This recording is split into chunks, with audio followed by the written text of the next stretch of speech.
Olá, gente, boa noite a todos, a todas, a todos. Começamos hoje para mais uma live. Semana passada foi feriado, então a gente quebrou, né, a nossa rotina aí com as nossas lives, mas começamos aí o mês de setembro, né, um mês de setembro para a gente pensar, né, sobre que é um mês chamado, né, Setembro Amarelo, que é um mês de prevenção ao suicídio. Né, então, a gente, né, teve como, né, proposta, nesse mês de setembro, especialmente, nós discutimos essa temática, né, pensar né, sobre o suicídio. Né, eu quero agradecer as alunas que já estão entrando, Fátima, Natália, Fabiano, sejam muito bem-vindos. E hoje, né, a nossa live, né, intitulada Vamos Conversar sobre o Suicídio?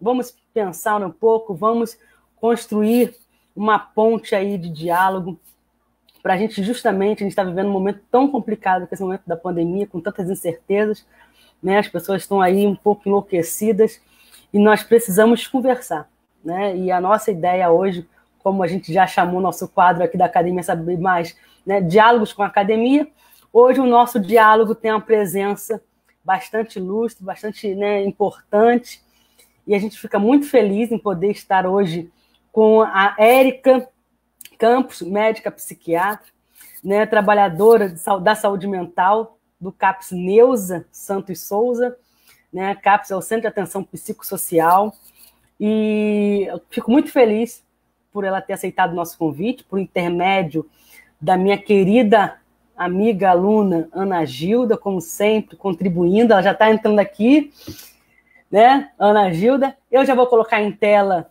a nossa querida Érica. Vou colocar aqui, eu fico sempre tentando fazer um jogo de câmeras. E muito bem-vinda, Érica. Poxa, muito obrigada, muito boa noite. É um tema bastante importante para a gente pensar, né, entrando nesse mês aí de setembro.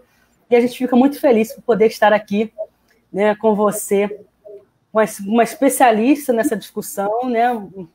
Então, assim, a psiquiatria, eu creio que nunca teve tanta demanda, né, como nós estamos tendo.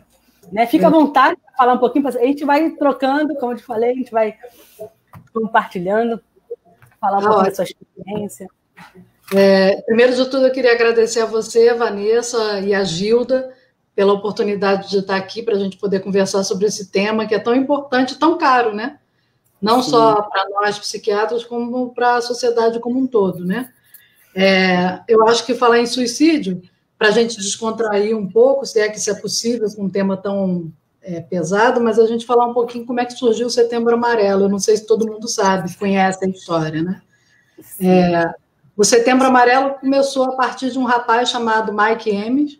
Em 94, ele é um rapaz americano e ele era muito amoroso, ele era muito colaborativo, ele fazia trabalhos na sociedade e ele tinha uma habilidade com mecânica muito grande. Então, ele sozinho pegou um carro, um Mustang amarelo, de 1968, e começou a restaurar esse Mustang. E aí as pessoas começaram a ver a habilidade dele com mecânica ali e começaram a chamar ele de Mike Mustang. E aí esse rapaz, em 94, para surpresa de todo mundo, porque ele não dava nenhum sinal de que estava deprimido, ou de que estava com algum problema emocional ou psíquico, ele se matou, né? Ele se suicidou. E aí os pais, na missa dele de 7º dia, foram distribuindo para as pessoas a importância de falar sobre qualquer sentimento e falar sobre coisas que incomodam, porque depois eles foram encontrar vários escritos desse rapaz e tal. E os pais mesmo e a sociedade, os amigos, ninguém tinha percebido que ele estava passando por algum momento maior do sofrimento. E eles distribuíram esses cartões com uma fitinha amarela, com uma alusão ao Mustang amarelo que ele havia... ele mesmo sozinho lá restaurou. Então, por isso que ficou sendo o Setembro Amarelo. E aqui no Brasil começou em 2015, né, através de uma conversa entre o Centro de Valorização da Vida, o Conselho Federal de Medicina e a Associação Brasileira de Psiquiatria, né? E aí foi lançado Um dia só não estava sendo suficiente para falar sobre um tema que é multifatorial, tem uma abrangência grande. Então, a partir de 2015, a gente começou a ter no Brasil o Setembro Amarelo, que foi considerado o mês de prevenção na verdade, eu acho que mais do que prevenção é sobre uma conversa e um aprendizado sobre suicídio, a prevenção e a pós-venção, né? Para a gente poder falar um pouco sobre isso. Mas isso começou no Brasil em 2015. É bastante interessante a gente falar sobre isso, importante falar sobre isso, porque muitas pessoas sofrem, né? Como aconteceu com esse rapaz nos Estados Unidos, a gente fala, né, o sofrer calado, né? Muitas das vezes até a própria questão da depressão, né, que é um dos fatores de risco aí, né, se assim eu posso chamar de, né, um dos fatores de risco. A gente sabe que tem outros fatores de risco, né, o que gera, o que leva ao suicídio, né, e a gente sabe que a depressão é algo muito, né, que está crescendo, né, e o povo acha que tem que tratar, né, algumas fórmulas para o tratamento, algumas saídas, algumas alternativas para o tratamento do suicídio, e até mesmo preconceito, uma bobeira, né, e as pessoas acabam não se abrindo, né, porque acham que a dor psíquica, né, o sofrimento psíquico, né, ela não é visível, muitas das vezes, né, como você quebra uma perna, você tem lá, o povo está vendo a perna quebrada com gesso, né, e um sofrimento psíquico, muitas das vezes, você tem, ao longo da história, né, um preconceito em relação a isso.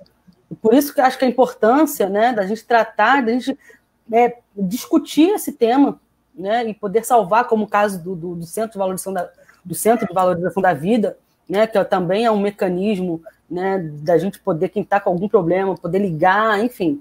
E a depressão é algo muito que está em crescimento, né? Que uma vez eu estava escutando, uma vez eu estava ouvindo até um médico falando sobre a depressão, porque, né, um dos fatores é o que está crescendo, o que está levando, né, muitos ao suicídio. Muitas vezes até creio eu, que seja, né, um dos fatores muito mais atenuantes do que, por exemplo, uma esquizofrenia, que, por exemplo, outros tipos de fatores, né, que também pode levar ao suicídio, e que a depressão ela tem uma questão, né, eu queria ouvir um pouco de você, que o prazer da vida acaba, às vezes, né, fatores externos que propiciam aí, né, a tristeza, né, alguma questão que você está vivendo, né, passando aí na vida, alguma frustração, algum trauma, né? E aí a perda do prazer da vida, eu estava olhando, que afeta um hormônio, né? Não sei se é serotonina, sei lá que negócio, alguma coisa aí específica, aí para falar da questão do próprio tratamento em si, né? Porque as pessoas acham que vamos, né, criar algumas alternativas de tratamento à depressão, que isso levaria, né? Claro que a gente não estaria aqui pregando exclusivamente a medicalização disso, mas a importância de tratar como algo, né, uma questão de saúde pública. Né? E aí, como a gente tem esse índice crescente da depressão desencadeando o suicídio, eu queria que você falasse um pouquinho dessa relação da depressão. Então, assim, como fatores de risco para a depressão, os dois mais importantes é a tentativa prévia, né, do suicídio, e a outra é realmente a doença mental, ou o transtorno, eu prefiro falar em sofrimento psíquico, né? Mas eu acho que a gente tem que deixar assim bem claro também é que é multifatorial, né? Então não tem como a gente colocar só dois fatores de risco, assim, porque a gente, se existem estudos dizendo que 96%, 97% das pessoas que cometem têm algum tipo de transtorno mental, algum sofrimento psíquico. Por um outro lado, a gente também tem os estudos dizendo sobre o fato do suicídio ser uma questão multifatorial. E aí a gente pode trazer várias coisas, como você começou a falar. A primeira questão do preconceito com relação à saúde mental, o que é saúde mental, quem tem saúde mental, quem não tem, o que faz para ter, né? Num país em que a gente ouve as pessoas dizendo, não é depressão nada, vai lá, lava um tanque de roupa suja que isso passa. Isso é porque não tem mais o que fazer, né? Isso aí é coisa de rico, porque rico é que pode ter depressão, pobre não pode nem pensar num negócio desse porque tem que pensar, vende o almoço para comprar a janta, então está sempre preocupado com alguma coisa e não tem como. Então, quando a gente tem esse tipo de fala para várias coisas, principalmente relacionada à saúde mental, a gente tem que ter uma preocupação muito grande, né? Porque a gente não reconhece, e se a gente não reconhece, não trata. Como é que a gente vai tratar uma coisa que a gente não reconhece nem conhece, né? Então, não é à toa que o Brasil está em 8º lugar, né, no mundo em suicídio, né? A gente às vezes entra nos rankings aí de coisas não muito, que não orgulham, e essa é uma delas, a gente está em 8º lugar, e se a gente contar até 40, a cada 40 segundos uma pessoa no mundo cometeu suicídio. Então, enquanto a gente está falando aqui, a gente tem 10 minutos e 35 de live, né? A gente já perdeu várias vidas, né? E a cada 3 segundos alguém atenta contra a sua própria vida. Não é o suicídio, porque não completou o ato, mas alguém já tentou contra a sua própria vida. Isso não é pouca coisa. E mais da metade dos suicídios na população LGBTQ+, é do Brasil. Então, é um outro dado muito expressivo. Não tem que se orgulhar, e a gente tem, né, no nosso país. Então, acho assim, não dá para a gente falar só de transtorno mental ou de um sofrimento psíquico associado, mas é óbvio que sim, você tem toda a razão quando você fala da depressão. A depressão é um dos fatores de risco, assim como o transtorno bipolar, as personalidades também que têm uma propensão a ter um descontrole do impulso, né, como a personalidade borderline. A gente pode falar também do transtorno desafiador e opositor. Existem outros fatores também, mas a depressão, com certeza, é o carro-chefe mesmo, como você falou, né? E aí, voltando àquilo que você disse, né, de como é que é feito isso, como é que a gente pode melhorar isso, eu acho que a gente poderia melhorar muita coisa se a gente tivesse um acesso melhor a serviço de saúde, se a gente tivesse... Primeiro, se a gente reconhecesse e entendesse que depressão é uma doença, ela não é uma deficiência de caráter, ela não é uma falta do que fazer, não é um sentimento daquela pessoa que não sabe mais o que vai fazer para chamar a atenção da família, e aí começa... Não é isso, ela é uma doença e tem que ser tratada como tal, né, também. Mas, de novo, ela é multifatorial também. O que eu quero dizer com isso? Apesar de você saber que existe um fator genético que influencia quem tem parentes de 1º grau, que tem algum tipo de sofrimento psíquico, algum transtorno psiquiátrico, você tem mais chance de desenvolver. Agora, por que umas pessoas desenvolvem e outras não? Né? Qual é o fator de proteção que algumas pessoas têm numa família que a maioria desenvolve e ela não desenvolveu? Que possibilidades aquela pessoa teve que outra não teve, né? Isso tudo é o meio e as relações que a pessoa vive, que propiciam ou não o aparecimento das doenças, né? E eu acho que isso é importante, porque para a gente falar de tratamento, a gente não está falando de medicação. Tratamento é super importante da gente falar, né? Porque as pessoas precisam de rede de apoio, as pessoas precisam poder falar muda tudo. Eu sempre falo isso para os meus pacientes. Se você tiver que investir seu dinheiro em consultas com o psiquiatra ou em análise, vá fazer análise, porque isso vai fazer muita diferença, né? A consulta com a psiquiatria é para te dar um equilíbrio químico ali, naquele momento, para te propiciar falar melhor, se entender melhor, para se colocar melhor, mas o que muda tudo é você poder falar sobre as questões, e principalmente sobre suicídio, né? Sim, porque os pensamentos também tem uma relação, né? Um dos fatores é a questão dos pensamentos né, suicidas, né? Que muitas das vezes tem pessoas que chegam aos finalmente, né?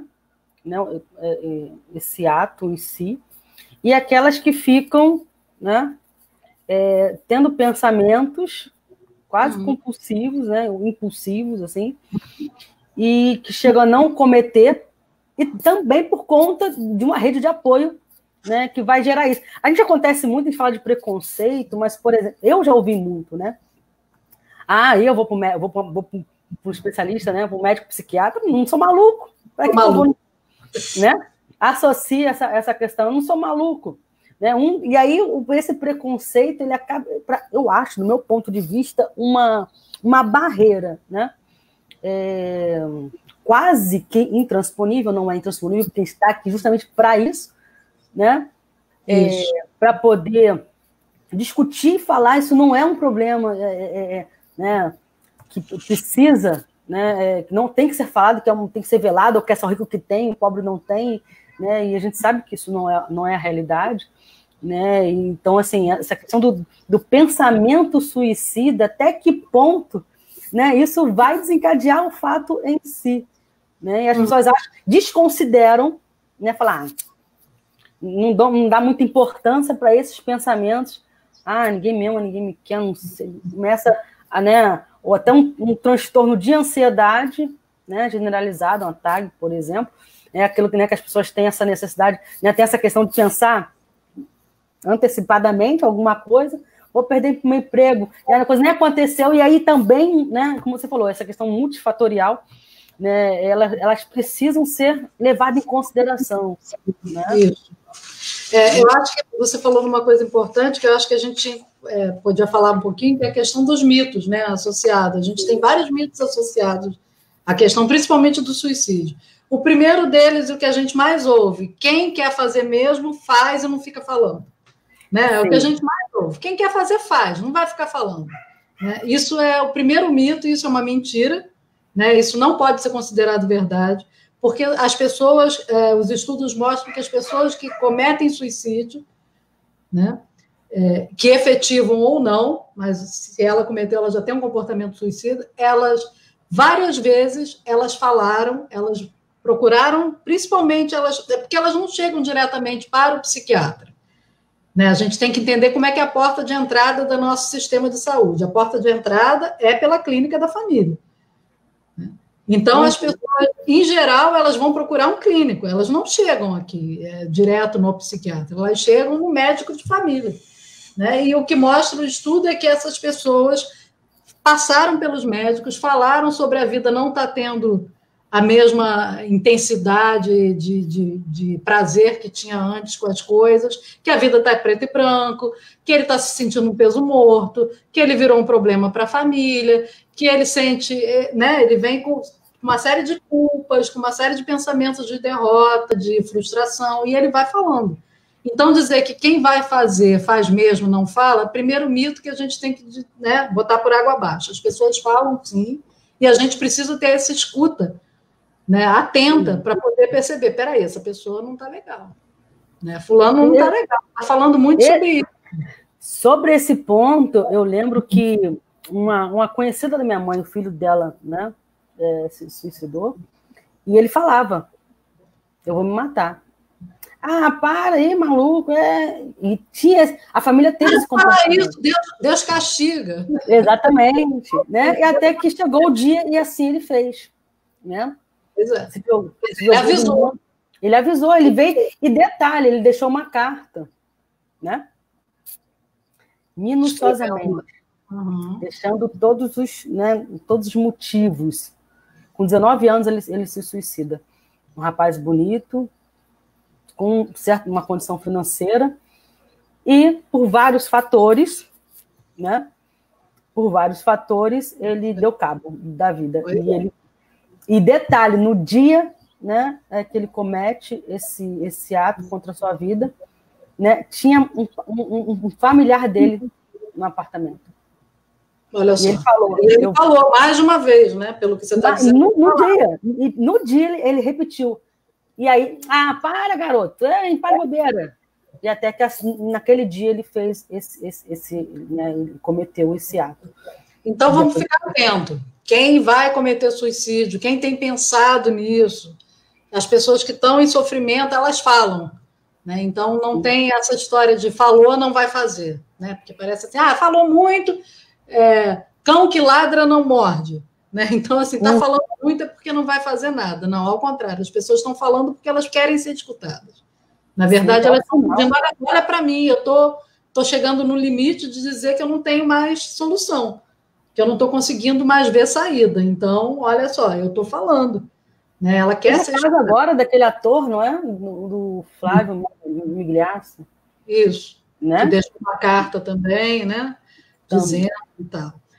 Eu acho que é importante. Então, o primeiro mito que eu acho que a gente tem que botar por água abaixo é esse, que as pessoas que vai fazer não fala. Ela fala, sim, até por um pedido de ajuda, de outras formas. O segundo mito que eu acho interessante é que a gente não deve falar sobre suicídio. Porque se você falar, aí você vai levar a pessoa mesmo a fazer a coisa. Porque se vai a dar gente ideia. Suicídio, você vai... Isso. Não fala não porque você vai dar ideia. Não é isso. Falar sobre suicídio, perguntar sobre... Mas você está achando... Existem formas e formas de perguntar, né? Mas você perguntar se a pessoa realmente está desanimada com a vida, se ela perdeu o prazer das coisas que ela fazia, se ela já não vê mais a vida colorida e sim em preto e branco. Existem várias formas de você perguntar para você ir vendo como aquela pessoa está. E, às vezes, o fato de você dizer, né, tem momentos da vida que é tão complicado que a gente realmente pensa que não vai ter outra saída, que ficou sem saída, ficou encurralado. E ouvir a pessoa falar, deixar a pessoa falar, porque, às vezes, é tudo que ela precisa. Né? Ela precisa falar, inclusive, sobre esse pensamento, que só o pensamento já pode estar sendo uma fonte de sofrimento para aquela pessoa. Né? Então, quando você fala, e aí você se coloca também como pessoa, que todos nós somos, e que em alguns momentos a gente acha mesmo que a gente não tem saída, né? Quem nunca? Né? Quem nunca passou por algum momento que você diz assim, caramba, e agora? Não tem mais jeito. Né? E aí, quando você conversa com uma pessoa, fala com uma pessoa que diz para você, não, tem momentos na vida que a gente acha isso mesmo. Mas aí a gente, né? E aí aquela pessoa vai ter a possibilidade de falar, vai ter a possibilidade de se colocar, e isso faz toda a diferença. Então, de novo, falar faz toda a diferença. Primeiro, deixar a pessoa falar e não entender que porque ela está falando ela não vai fazer, que foi o primeiro mito que a gente falou. O segundo, falar com essa pessoa sobre o tipo de pensamento que ela está tendo, para que ela não ache que ela, agora que eu estou em pecado absoluto, porque só penso em atentar contra a minha própria vida, agora mesmo é que não vai ter mais jeito, porque até Deus vai me esquecer de mim. Enfim, que a pessoa entenda que aquele pensamento é possível, né? Que ela tenha aquele pensamento e que ninguém está aqui para julgar, muito pelo contrário, a gente está aqui para bota teu ombro aqui do lado do meu e vamos junto, vamos conversar sobre isso, para tirar essa angústia da pessoa. E o terceiro mito que eu acho, dos três, eu acho que é o que tem maior risco, assim, todos eles têm, mas esse para mim eu acho que é mais, na minha experiência como médica, é o pior, é achar que a pessoa que cometeu o suicídio não concretizou, né? Ou seja, ela teve um comportamento suicida, mas ela não completou o ato, foi para o hospital, voltou para casa, agora está tudo ótimo, ela não vai tentar suicídio de novo. Porque ela já tentou, não conseguiu, agora ela não vai tentar de novo. Não vai... Não, é exatamente nesse momento em que a pessoa está em casa, que ela acabou de sair do hospital, que ela está dentro da casa, que as pessoas vão e deixam todos os remédios que foram passados ao alcance da pessoa. Deixa a pessoa sozinha para pensar na vida, ou seja lá o que for, e aí ela vai e concretiza. Dessa vez, e por vezes ela consegue realmente chegar no objetivo dela final, que é se suicidar. Então, assim, esse período é um dos mais perigosos, quando a pessoa tentou, não conseguiu, foi internada ou passou por uma observação clínica lá, ficou um período lá dentro do hospital, ou ficou realmente durante um tempo de internação e depois volta para casa, a pessoa acha que aquilo ali, olha, finalizou esse assunto na vida da pessoa, né? Agora acabou, já não conseguiu mesmo, tá tudo bem. E aí faz isso. Deixa o fulaninho quieto lá, deixa ele ficar sozinho lá para pensar na vida. Não dá para ficar sozinho pensando na vida, com todas as medicações que foram prescritas ou com alguma outra fonte de perigo. Os meios acessíveis, né? Exatamente. Não dá para ter uma arma em casa. Exato. Né? E a gente então, acho que a gente tem que ter cuidado com tudo isso aí. Eu já escutei gente falar assim, Vanessa, se eu estou passando numa calçada, alguém está querendo se jogar do prédio, eu já escutei gente falar assim, eu sou a primeira a falar, pula, se tu for, né? Se você tem coragem, porque rapidinho a pessoa perde o medo. Olha que coisa... Eu fico assim, gente... E não né? Porque como é um ato de impulso, na verdade, assim, por que o CVV colocou um número, né, que é 188 à disposição para as pessoas ligarem? Justamente porque o ato suicida ele é um ato impulsivo. Se a pessoa consegue parar e falar com alguém, olha só, está acontecendo tal coisa, eu só estou vendo essa saída para mim, ele já tirou aquele momento do impulso, sabe? Aquele momento em que ele, vou fazer. Ele conseguiu falar, ele parou, ele brecou aquele impulso. E daí ele consegue até ir pensando outras formas dele elaborar aquele momento que para ele está sendo de intenso sofrimento. Né? Porque por mais que ele planeje, né, às vezes fica meses planejando como vai, né, fazer, mas o ato em si é um impulso. É um impulso. E aí quando você... Né, isso é criminoso, quando você para e fica lá, pula, você e um monte de gente achando que isso, né, vai trazer um outro tipo de pensamento para aquela pessoa que chegou até aquele estágio de estar ali, né, num beiral ali, se colocando em risco, vai que ele se assusta com alguma... Enfim, milhões de coisas, ele não tem mais nada para perder. Né? Então, talvez aquele pula é a gota final, a gota d'água final para encher o copo ali e ele se atirar mesmo. Transbordar, sim. Exatamente. Então, acho que isso é uma coisa que a gente não deve fazer nunca, né? E entender que quem está ali é um ser humano e que podia ser a gente. Né? O sofrimento dele um dia pode ser o meu, ou eu já tive naquele mesmo lugar em algum momento, né? A empatia aí, eu acho que é fundamental, né? E que está faltando muito isso em todos os aspectos. Né? Acho que a empatia é um componente que está faltando muito aí, né, entre os seres humanos, né, de se colocar no lugar do outro. Exatamente. Né? Eu acho que essa coisa ficou muito em voga. Mimimi, é tudo mimimi. Quem está assim, tá, né, querendo fazer graça, quem está assim, e que na verdade não é essa. Né, é uma discussão muito séria, né, que a gente precisa olhar com seriedade e olhar também para a saúde pública, né, e olhar para o sistema, né, o Sistema Único de Saúde, olhar para todas essas redes de apoio, né, e fortalecê-los, né, para a gente justamente derrubar esses mitos, né, a gente pensar quem aqui nos ouve, né, que com certeza já se deparou com algum colega em alguma condição, né, dessas e não deu muita importância, né? Então a gente precisa trazer, né, essa discussão. E eu estou aqui vendo os comentários, até umas perguntas aqui para a gente. Vamos lá. Vamos partir para as perguntas, a gente vai trocando. Tem a Natália que faz uma pergunta, né? Existe uma diferença entre transtornos mentais e depressão? Qual seria a definição para cada um? Não, a depressão é um transtorno mental, né? Na verdade, assim, a psiquiatria, ela tem episódios e transtornos, né? Episódios é quando você tem 1, 2, aí depende do que a gente está falando, e o transtorno é quando aquilo passa a ser reincidente, né? Recorrente na pessoa, né? Quando ela tem por X tempo, um número X de XYZ de sintomas, né? E por maior, durante vários dias, tantos meses, aí ela passa a ter um transtorno. Mas são transtornos mentais. Eu prefiro dizer sofrimento psíquico, né? Porque os transtornos mentais são esses que a gente já conhece mesmo, né? Depressão, ansiedade, é o transtorno depressivo, o transtorno de ansiedade generalizada que você falou, o TAG. A gente tem o transtorno de pânico, que é a ansiedade paroxística, né? Na verdade, para nós, transtorno de ansiedade paroxística é o vulgo pânico, né? Que a pessoa tem aqueles momentos em que ela tem uma crise de ansiedade, que ela acha que está perdendo o controle dela mesma, que ela tem taquicardia, sudorese.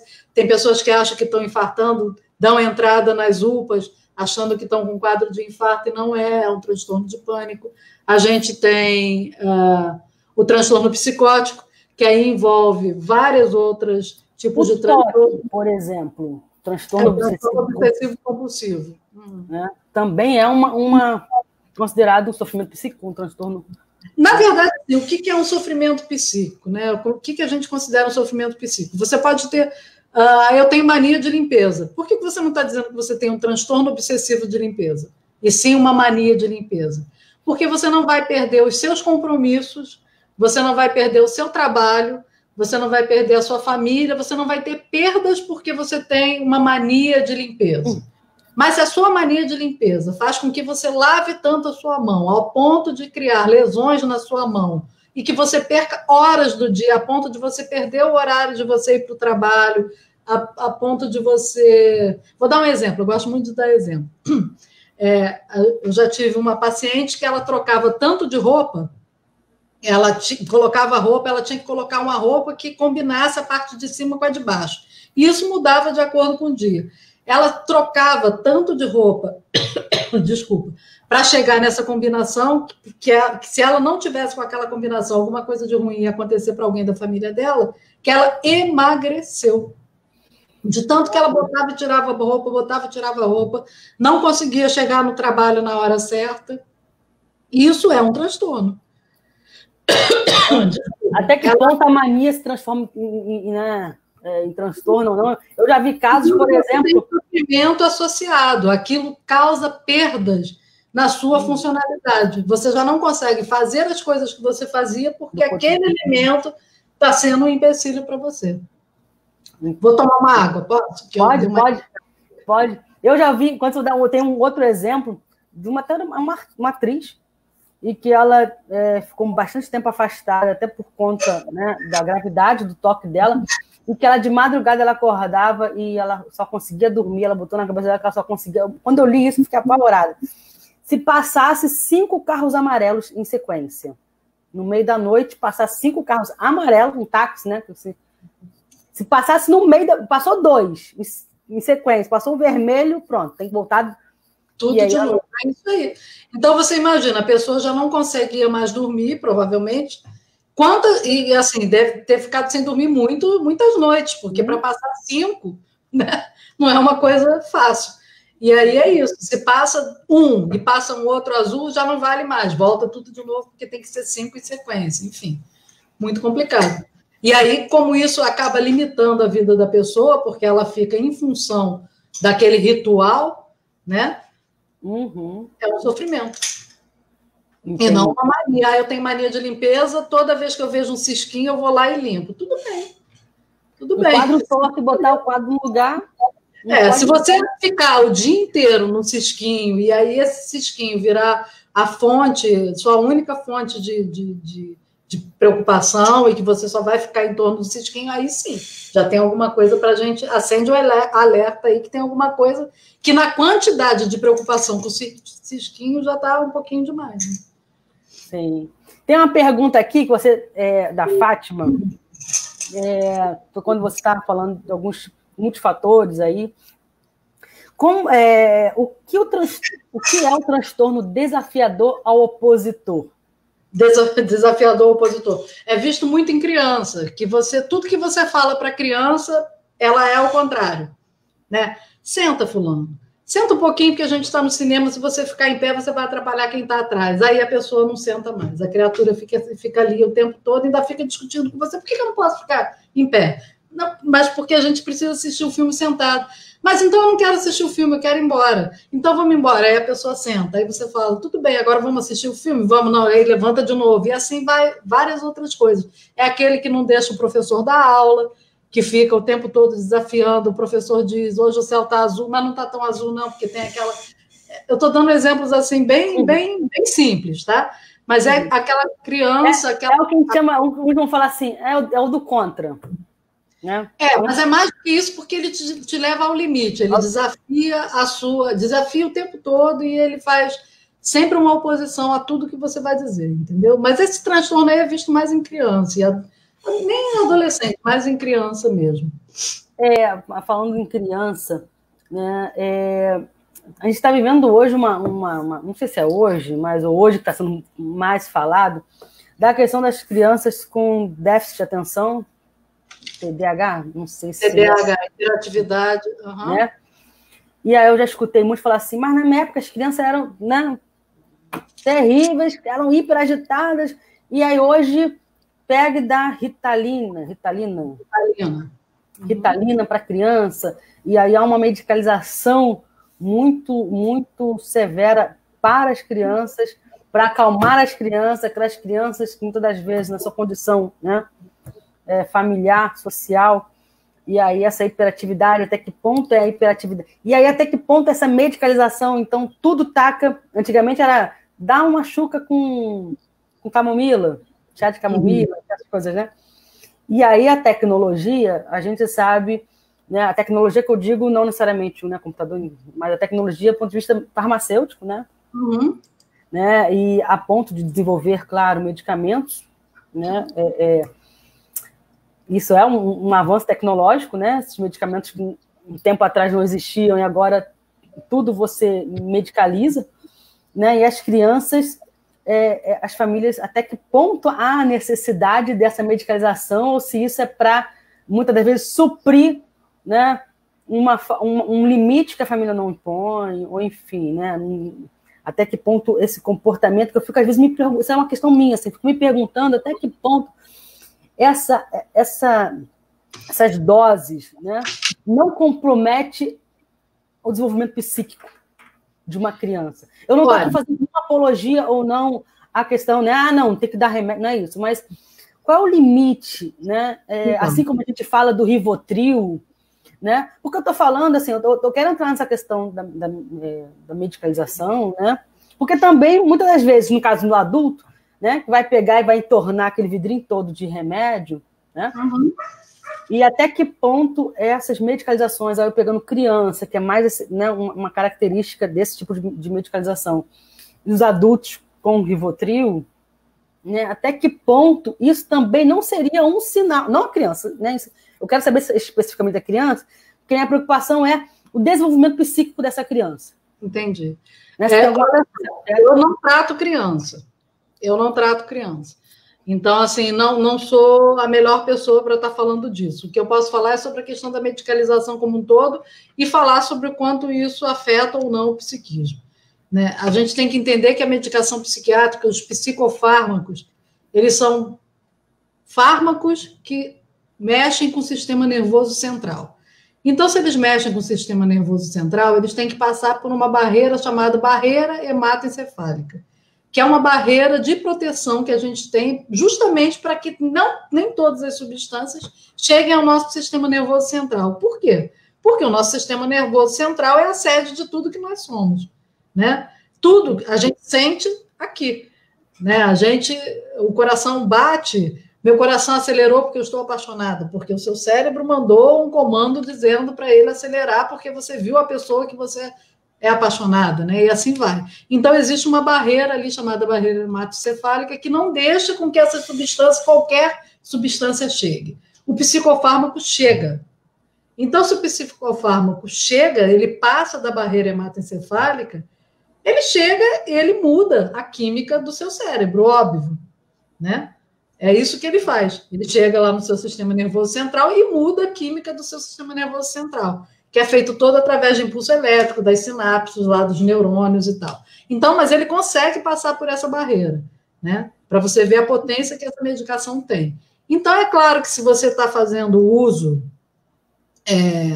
recreativo, um uso não indicado, um uso abusivo de drogas, parece que é inocente, todo mundo agora fala, a gente estava conversando um pouco antes sobre o uso do Rivotril, que é o clonazepam, e aí eu estava dizendo para a Vanessa que os maiores prescritores de Rivotril, do clonazepam, não são os psiquiatras, né? Não são os meus colegas psiquiatras, e sim os meus colegas cardiologistas, né? Hoje o Rivotril é uma das medicações mais vendidas no mundo, não é só no Brasil, é no mundo, né? E as pessoas acham, não, eu fiquei tenso, vou ali, vou tomar um Rivo, que ganhou até um apelido carinhoso, né? Tem uma coisa afetiva. Então, as pessoas, vou ali tomar um Rivo, achando que o Rivo não vai fazer nada. O Rivo, ele passa pela sua barreira hematoencefálica, vai lá no seu sistema nervoso central e faz com que você fique menos ansioso de verdade. Mas, além de fazer isso, ele causa uma série de outros efeitos colaterais. A gente não tem, a medicina está avançando para isso, mas a gente não tem uma medicação que seja inteligente. O que eu quero dizer com medicação inteligente? Aquela que vai entrar no meu organismo para fazer só aquilo que eu quero. Por exemplo, uma pessoa que está com ansiedade. O que eu quero para aquela pessoa? Diminuir a ansiedade dela. Mas eu quero diminuir a ansiedade dela e não quero que ela fique sedada durante o dia. Eu quero diminuir a ansiedade dela, mas não quero que os reflexos dela fiquem alterados ao longo do dia. Eu quero diminuir a ansiedade dela, mas eu não quero que ela tenha tremor. Eu quero diminuir a ansiedade dela, mas não quero que ela tenha tontura, não quero que ela tenha hipotensão, eu não quero que ela tenha uma série de coisas, mas o remédio não faz isso. o remédio entra, ele vai lá, age onde ele tem que agir, no sistema nervoso central, mas ele também tem os efeitos colaterais, porque ele não consegue fazer especificamente aquilo que eu estou querendo. Sim. Então, ele tem uma série de efeitos, porque ele não age só aonde eu estou querendo que ele age, ele age no sistema como um todo, né? Então, o efeito rebote, né? O efeito rebote é quando a pessoa tira de uma hora para outra, né? Então, de rebote, ele vai ter todos aqueles sintomas que ele tinha e alguns outros associados, porque ele parou de uma hora para outra de tomar a medicação. Porque fala, não, estou bem, vou parar, né? Sem fazer um processo de desmame, não sei se é esse termo, né? Do desmame. Exatamente, o tema é esse mesmo, desmame. Mas tem pessoas que ficam muito bem, tá? Que vou parar, parei e acabou, fica ótimo. Exatamente como uma pessoa que resolve que vai parar de fumar de uma hora para outra, não precisa de grupo de apoio, não precisa de medicação, não precisa de nada, ele vai, parou. Mas são poucos. São poucos. Isso é mais exceção do que a regra, né? Exatamente. É a mesma coisa com a medicação. Tem pessoas que não sentem absolutamente nada, parou, pronto. Tem pessoas que sentem e atribuem o fato de estar sentindo, não ao fato de ter parado a medicação, mas ao fato de ter tomado, né? Tomei tanto aquele remédio que, olha só, agora que eu parei, tá uma droga. Mas se a pessoa consegue perceber isso, ainda acho melhor, porque se a pessoa conseguir perceber, tomei tanto aquele remédio que agora que eu parei, estou sentindo um monte de coisa, ela está começando a perceber que aquela droga, aquele remédio, fez uma mudança química mesmo nela, a ponto de quando ela parou, ela começou a sentir uma série de coisas, né? O ideal é você fazer isso sempre, não tomar porque o vizinho te deu, porque a sua tia tomou, a minha prima se deu bem com aquilo, porque cada pessoa reage de uma forma completamente diferente ao remédio, né? Agora, em relação a qualquer tipo de sofrimento, né? Eu vou fazer mais pergunta do que os ouvintes aqui, cheio de pergunta aqui, mas aproveitar, gente, que isso. E aí, por exemplo, qualquer tipo de sofrimento psíquico, seja lá o que for, o primeiro especialista é o psiquiatra ou um clínico geral para então caminhar ou, né, assim, não, falei assim, depende. Tipo assim, eu sou uma pessoa, eu estou me sentindo, sei lá, estressada, ansiosa, eu estou suando, eu estou já ouvi tanto que eu posso estar com isso, sei lá. Tem pessoas também. O psiquiatra seria o primeiro, né? Ou essa é uma pergunta difícil de ser respondida. Assim, qual é a primeira pessoa que você deve procurar? Depende, eu acho que depende. Depende da sua faixa etária, depende do que você está sentindo, depende de uma série de coisas, mas eu acho que você sempre tem que procurar uma ajuda. Porque às vezes assim, tá com taquicardia, tá não sei o que, aquela coisa tá tentando, né, desencadeou do nada um síndrome do pânico, tá infartando, vai, né, para uma emergência, e aí faz eletro, faz não sei o que lá, e às vezes a pessoa também não teve aquela sensibilidade, né, e passou lá qualquer coisa, um negócio na veia ali para... E não é nada não, é uma besteira, vai embora. Ele manda para casa. Aí quem é que essa pessoa deveria procurar em seguida? Depende. Se foi só esse episódio, não teve mais nenhum outro... Mas as famílias ficarem atentas, né? Eu acho que é aquilo que a gente volta inicialmente. Eu acho que o preconceito e o medo que se tem, né, de aceitar, né, que precisa de uma ajuda, de um auxílio, de um psiquiatra, né? Eu acho que isso assim, a gente precisa quebrar com esse né, derrubar essas barreiras. Eu acho que o que tem que ser quebrado também é muito da postura do próprio profissional que está do outro lado, né? Porque se você pensa que você vai para um psiquiatra, que você vai sair de lá com uma prescrição de uma medicação, sim ou sim, e isso acontece realmente, de fato acaba acontecendo, você vai ficar com muito medo. Quem não teria, né? Eu vou para um médico que todo mundo diz que só vai quem é doido e eu saio de lá com uma medicação para doido. Quer dizer, eu vou tomar um remédio para doido. Se eu não estou doido, eu vou acabar ficando. Acho que é a primeira coisa que a pessoa pensa. E não está muito errado de pensar, né? Porque realmente vai tomar uma medicação.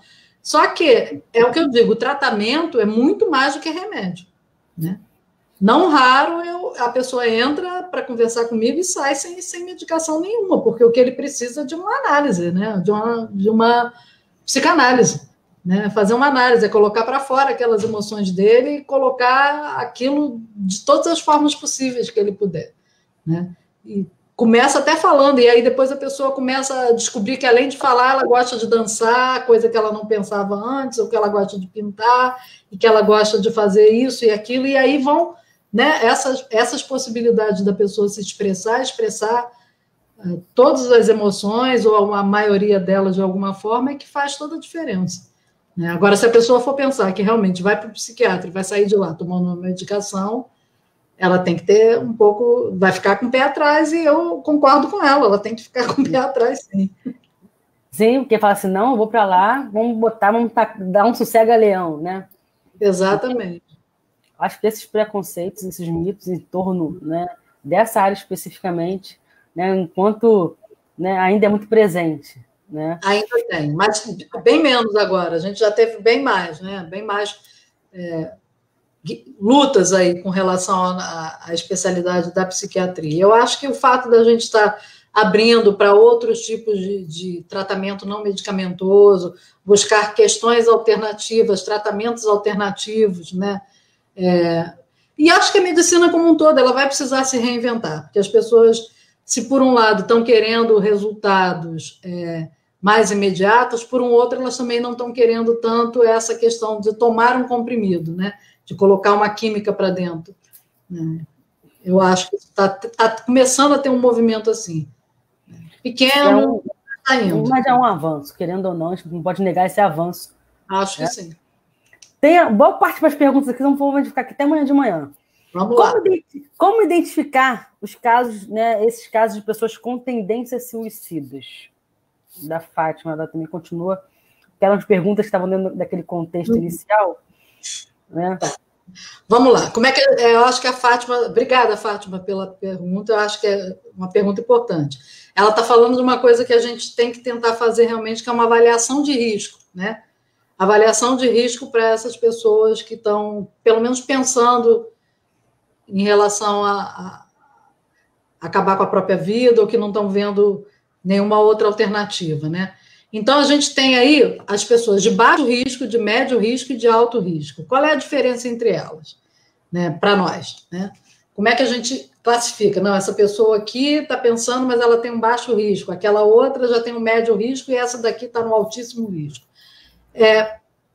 Assim, uma questão bem prática, a primeira, baixo risco, é uma pessoa que tem um pensamento suicida, ele pensa, né? Olha, eu acho que eu fico melhor, para minha família é melhor se eu estiver morto do que vivo, e para o mundo também. Se eu não estiver aqui, vai ser muito melhor. Mas ele não tem um plano. Você pergunta, tá, você está pensando nisso, mas como é que você vai fazer isso? Você já pensou numa forma? Passa pela sua cabeça de que forma você ia fazer isso? Essa pessoa é uma pessoa de baixo risco. Ela pensa, mas ela não tem um plano, né? Então, essa aí a gente classifica como baixo risco. Não quer dizer que ela não tenha risco nenhum e que isso aí não signifique nada, né? Mas ela ainda não tem um plano, ela ainda não pensou como ela vai fazer e ela nem tem os meios de acesso ainda. Qual é a de médio risco? É aquela pessoa que, além de ter os pensamentos, ela já tem um plano. Mas isso também, ela ainda não está firme no propósito dela de que ela vai executar aquele plano que ela tem na cabeça, mas ela já pensou. Você pergunta, e aí, mas tá muito complicado, você já pensou? O que passa pela sua cabeça quando você pensa sobre isso?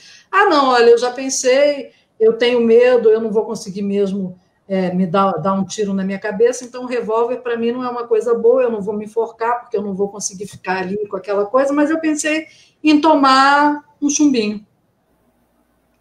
E aí, tá, mas você já comprou, você foi procurar, você tem acesso a isso, na sua casa tem, e como é que funciona? Não, ela nem tem, nem comprou, não teve acesso ainda.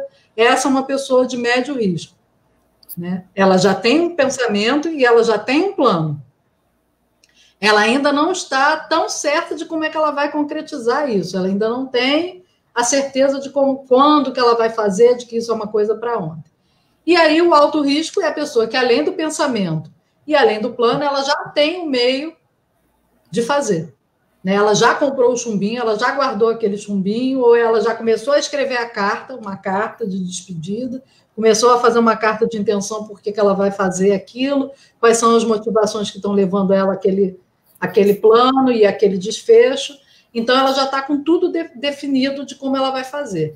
Ou ela já tentou suicídio recentemente, e ela fala que vai tentar de novo, essa também é um alto risco, ou ela tentou várias vezes num curto espaço de tempo. Essa é uma pessoa também de alto risco.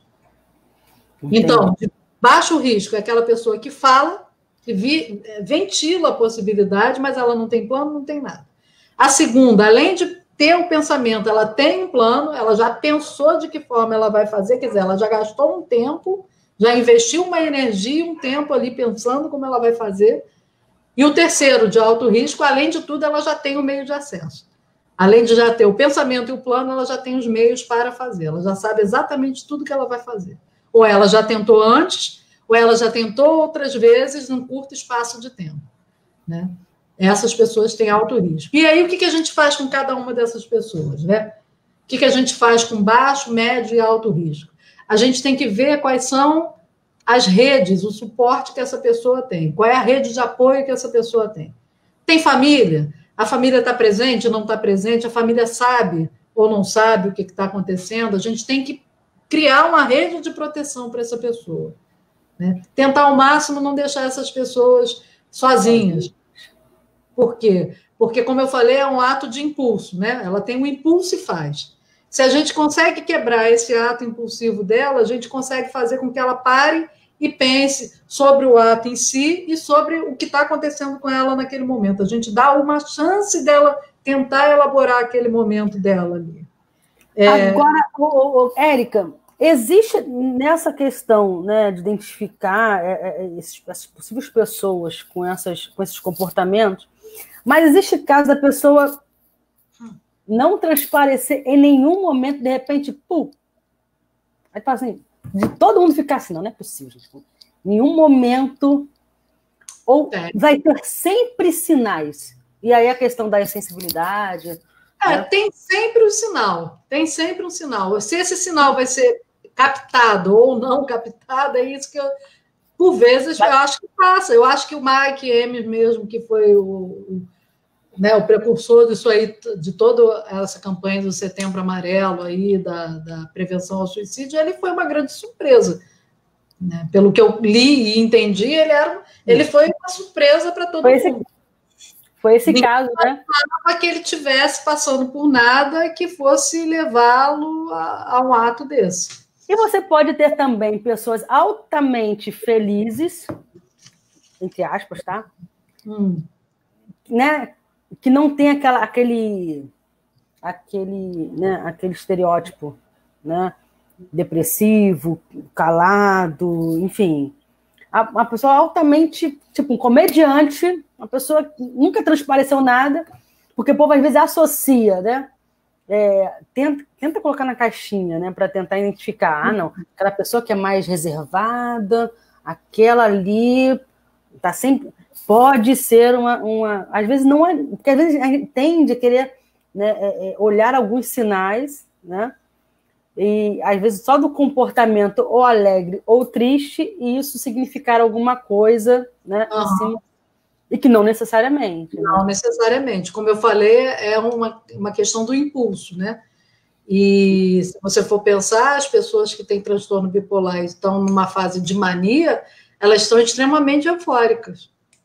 E ela tem um descontrole do impulso associado. Então, aquela pessoa, até por também não saber avaliar o risco em que está se colocando, poder atentar contra a própria vida e ser bem-sucedida, né? Justamente por não estar avaliando bem a questão do risco que está correndo, com determinados atos e atitudes, né? Sim. Tem outra pergunta aqui, o povo vai te explorar hoje aqui. Tá bom, tá lá. Eu vou deixar eles te explorarem e eu não vou te explorar mais, não. Vou ficar quietinha aqui. A Júlia pergunta sobre a automutilação. É um dos principais sinais, ou pode-se considerar um dos sinais, né, entre os adolescentes? Né? Se a automutilação é algo específico, por exemplo, de um grupo de adolescentes, Né? E se a automutilação... Foi ótima também. Não necessariamente a automutilação. A automutilação é um sinal. Mas não é um sinal que a gente chama em medicina patognomônico. O que é isso? Uma vez que a pessoa se mutila, ela faz a automutilação, então ela é um suicídio potencial. Não é. Tá? Existem outras condições que fazem com que a pessoa também cause ferimentos a si mesma e que não necessariamente tem a ver com comportamento suicida, né? Muito pelo contrário. Às vezes o ato de se lesar, se autolesar, tem a ver com uma outra possibilidade de estar explorando um sentimento de sofrimento, e não necessariamente porque aquilo eu comecei, eu vou me machucar e daí depois eu vou me matar também. Não necessariamente, mas é um sinal. Nem todo mundo que se automutila é um suicida, mas pode ser que uma pessoa que se automutile esteja pensando também em se suicidar, em terminar com a sua própria vida. Falando em automutilação, o povo tem, eu não sei se o povo tem a mania de achar que a automutilação é aquelas pessoas que se cortam. Eu já tive, na época de escola, um amigo meu que roía unhas. Mas a ponto de sangrar o sabugo, né? Não sei se é esse o nome. Ele roía de forma assim, tão... Como é que posso dizer? Tão severa, assim, tão sistemática. Isso seria uma automutilação ou a automutilação é mais levando ao pé da letra, no sentido mesmo eu não sei se seu colega aí, eu fiquei na dúvida, se seu colega era muito ansioso, roía a unha como uma tentativa de diminuir a ansiedade, ou se ele fazia isso porque é diferente, quando a pessoa se corta, assim, geralmente a pessoa tem um sentimento de alívio das sensações, dos outros sofrimentos que ela tem quando ela realiza a lesão. Então, não sei se seu amigo ele roía a unha para tentar sentir a dor de estar se ferindo ali na unha, ou se porque ele era muito ansioso e aí ele roía a unha e roía de forma descontrolada até machucar. Não saberia te dizer. Mas porque, olha, aquilo marcou, é engraçado, né? A minha adolescente, eu fiquei com isso na cabeça, falei, e eram os 10 dedos. Provavelmente ele era mais ansioso mesmo, não sei. Porque essa questão da mutilação, ela está sempre associada ao alívio de uma outra dor, sabe? Que aquilo causa o alívio temporário daquela outra dor que você está sentindo que ainda é mais insuportável, digamos assim. Né? Isso ficaria restrito ao público adolescente ou não necessariamente? Não necessariamente. Não necessariamente. A Stephanie fala assim, a depressão é uma doença e a falta de hormônio, na qual não me lembro o nome. Mediante ao diagnóstico, quanto tempo de tratamento com medicamentos? Tem uma base ou é particular para cada paciente? Uma vez com depressão, uma vez tratado, tem que sempre acompanhar ou pode se livrar dessa... Assim, a grosso modo, o que a gente fala é que num primeiro episódio a pessoa tem que fazer um tratamento. Isso é o que o livro diz, tá? É o que o livro coloca.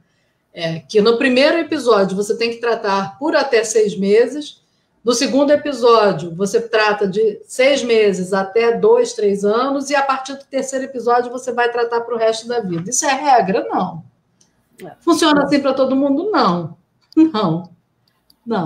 Eu acho que isso aí é um protocolo a ser seguido, né?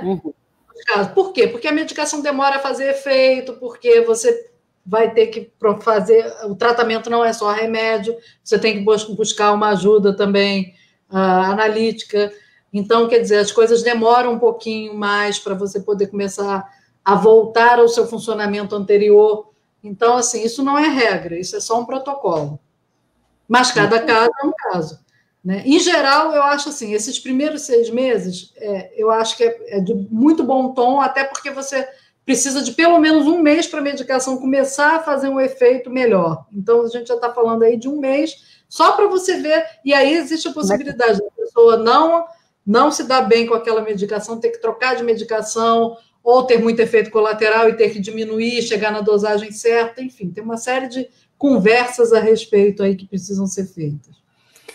O Douglas, entrando ainda nesse assunto, o Douglas pergunta, né, que tem muitas pessoas se automedicando, né, isso é fato, né, seja com Rivotril, enfim. Isso por anos. Essa medicação, né, em caso de depressão, ansiedade, é só o psiquiatra que pode receitar esse tipo de medicação? Como falou, às vezes o cardiologista, né, vai lá, toma lá um bromazepam. Olha só, o médico ele tem a prerrogativa de poder prescrever e poder fazer qualquer ato médico.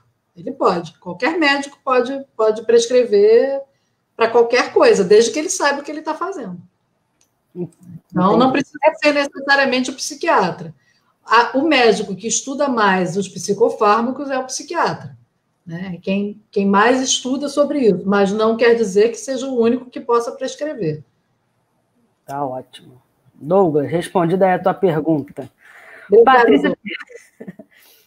Patrícia pergunta, né? Como ajudar uma jovem que já se automutilou, vive presa em casa, tem época que não cuida da higiene pessoal, sempre está agressiva, principalmente com a mãe. Já foi oferecida ajuda com acompanhamento psicológico, porém a mesma se recusa e não conversa nem com os próximos. Como se ajuda, no caso, uma jovem que se recusa, né? Porque tem famílias que partem por uma questão de um tratamento compulsório. Né? Compulsório? Não. Essa pessoa, ela é... Quantos anos ela tem? Ela chegou a dizer, não, né? Não, só que é uma jovem. Presa em casa, às vezes não toma banho, né? Não cuida da sua higiene pessoal, agressiva. Essa pessoa não passou por nenhuma avaliação. Já foi oferecido acompanhamento psicológico, mas ela nenhum tratamento com médico em nenhum lugar, pediatra. Ela se recusa todo e qualquer tratamento. E nem quer conversar com ninguém. Nossa, que difícil isso. Né? Tem casos assim da pessoa ser resistente e falar assim, não. Mas acho que chega um ponto, né?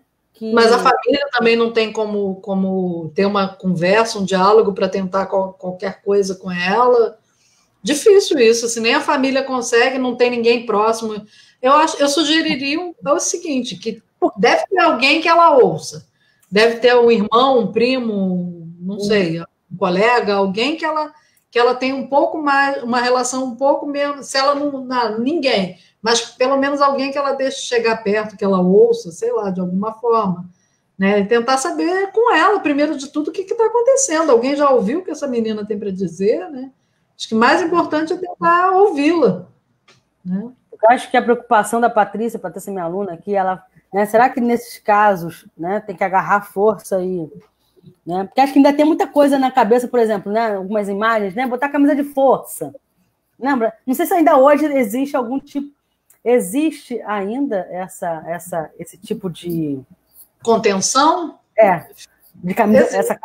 Existe sim, para você poder levar pessoas que estão se colocando em risco, né, na rua, ou se colocando e colocando a família em risco também, que estão num acesso sei lá, numa crise em que ela está com agressividade, ou com ela mesma, autoagressividade, ou heteroagressividade, que é agressividade com os outros, ou frangofilia, que é quebrar tudo em volta, e aí aquela pessoa precisa ser contida por uma questão não de punição, isso que eu acho que tem que ficar claro. Não é uma questão de botar uma camisa de força, ou seja lá o que for, para punir a pessoa. Você, às vezes, tem que fazer a contenção justamente para o contrário, para poder preservar aquela pessoa, para salvar aquela pessoa, porque ela está num momento tão descontrolado que ela pode se machucar de forma muito fatal, às vezes, né? Então, para proteção, sim, existe sim. No caso dessa menina, eu não sei, eu acho que precisaria... De alguém é difícil saber assim, né? Parece um quadro bastante difícil de uma pessoa bastante reservada, que não quer assunto, não quer... Mas ela respondeu aqui, essa aluna. Ela tem por volta de 20 anos, nunca fez tratamento, já tomou medicamentos para se matar e a família não consegue ajudá-la. Ô, Patrícia, responde para a gente, Patrícia, se ela tem alguma uma forma de acessar essa pessoa, é como, né, a Erika está falando, acho que alguém que ela possa... Mas eu não digo nem levar, eu digo uma consulta médica, clínica médica, eu não sei se tem clínica da família, se ela tem plano de saúde, se não tem, mas uma consulta, por exemplo, a um ginecologista, uma consulta a um clínico geral, que essa menina pudesse falar, porque ela deve ter muito sofrimento aí guardado, né? Muita coisa aí que ela não fala, não se abre, não interage, não nada. Eu acho que deveria tentar, não sei se levar à força funcionaria, porque ela tem 20 anos, né? A gente não está falando de uma criança, né? Mas saber por quê e por que não, enfim, até saber. Ela tem um quadro delirante, ela delira, ela alucina, não sei. Acho que deveria tentar ouvi-la para poder entender melhor do que a gente está falando. Talvez alguém aí que possa, de alguma forma, tentar escutar o que essa pessoa tem para dizer, porque às vezes a questão não é nem essa, né? Nem levar para canto nenhum, tem que entender melhor isso daí. Né? E às vezes a família mesmo, se a família até agora não conseguiu acessar, né? Isso. Vai ser algum amigo, alguma amiga, alguma... Tá meio complicado. É uma pessoa que teve um desenvolvimento neuropsicomotor normal, ela andou, falou no tempo certo, ela frequentou colégio, ela não frequenta, ela sabe ler e escrever, enfim, tem uma série de interrogações aí, mas é um caso complicado, sim. Sim, a esquizofrenia, por exemplo, pode levar ao suicídio? Pode. Né? Pode. Eu conheço duas pessoas esquizofrênicas que são altamente inteligentes. Eu conheço uma né, próxima a mim, que ela sofre, né, de esquizofrenia, e ela passou em várias universidades, né, em curso de direito, mas quando ela está em crise, né, ela é outra pessoa, assim, né? E eu falo assim, a mãe fala, ela é hiper inteligente, né? Mas sofre de esquizofrenia, assim, é uma coisa muito punk, né? Eu fico assim, e nova. Pode levar ao suicídio, porque essas pessoas, normalmente, elas são muito perseguidas, né? Por vozes, por né?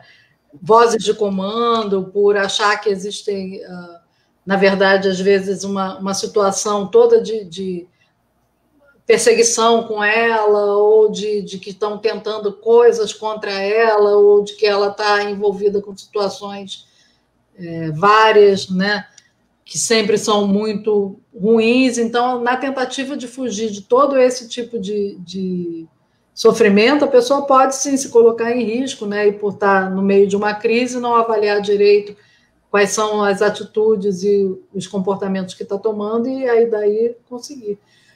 E também vamos pensar que você ser o tempo todo, ter uma voz que está o tempo todo falando mal de você, te criticando, te colocando para baixo, te xingando, seja lá o que for, deve ser bastante complicado, no mínimo, né? No mínimo, para falar assim, de uma forma mais simples, no mínimo complicado. Você está o tempo todo ali sendo invadido por coisas que fazem sempre um mau juízo de você e estão sempre contra você, né? Isso é um sofrimento que não tem tamanho.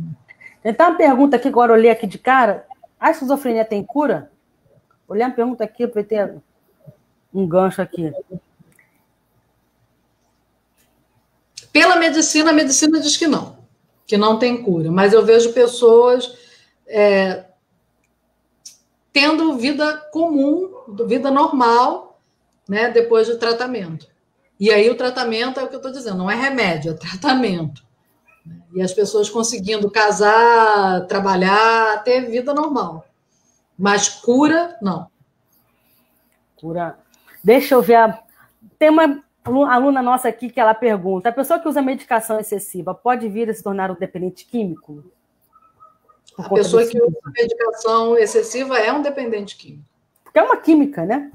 É um dependente. A dependência química ao uso de crack, drogas, né? É uma droga. Porque usa remédio de forma recreativa e usa muito, e usa de forma que aquilo, em alguns momentos, até pode te fazer mal, isso é uma dependência química.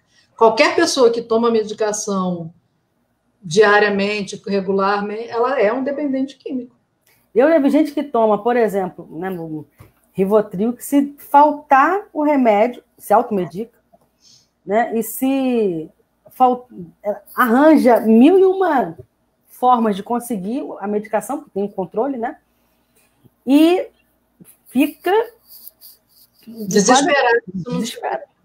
Fica em cima de abstinência se não tiver o Rivotril, é verdade. É verdade, né? É muito doido isso, é muito... Tem uma pergunta da Luciene que ela fala: qual o público, nesse exato momento da pandemia, que está tendo mais, né, incidência, assim, números de suicídio? Jovens. Falar nisso, crianças, existe algum dado assim, de suicídio infantil? Olha, tem sim, tem estudos sim sobre suicídio de infância, né? É bastante específico, né? Mas tem estudos apontando essa questão do suicídio em crianças, né? Que vem dessas brincadeiras aí em que a criança sobe sempre mais alto, pula sem ter, porque a criança já não tem realmente todas essas proteções psíquicas que a gente está falando de um adolescente, de um jovem, de um adulto jovem, não tem. Mas tem sim. Não tem ainda estudos de qual é a faixa de idade que está cometendo mais suicídio na pandemia, porque a gente ainda está em pandemia, né? A gente ainda está vivendo uma pandemia, a gente não saiu da pandemia, né? Uhum.